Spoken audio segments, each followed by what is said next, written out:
let's talk about paragraph 3, property.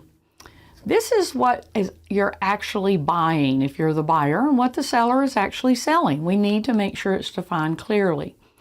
One way to make sure of what's being sold is to pull the deed. The deed has the legal description and it will give you a lot of the information, most all the information to go in all these blanks. From that, you don't have to fill out every single blank. If you don't, for instance, know what the block number is or what the lot number is. If we have a good address and we have the names, normally an attorney can find the property. Fill out as much as you can, and then we'll look for the rest.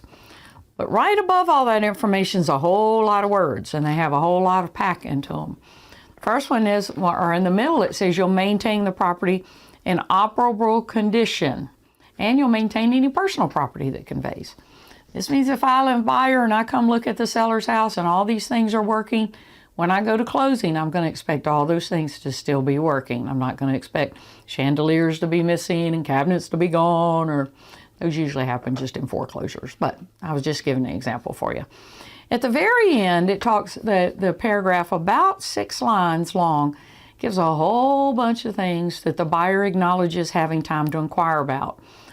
Homeowners association issues, common area issues, the master deed if it's a condominium, any assigned parking or storage or memberships, any lease issues, and it goes on and on there. Are there tenant leases? Are there future vacation renters? Is it under the South Carolina Vacation Act? What about rents and deposits and documents and solar panels and fuel tanks? And you get the point.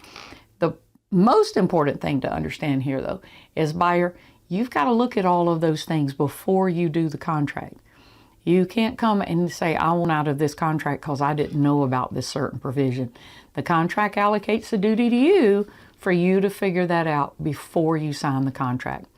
Now, at the very last paragraph, it says that the parties agree no personal property will transfer as part of the sale except as described. I would suggest that you attach a Form 503. It's a South Carolina Association of Realtors Form 503. It's a bill of sale. The same way real property conveys with a deed, personal property conveys by a bill of sale.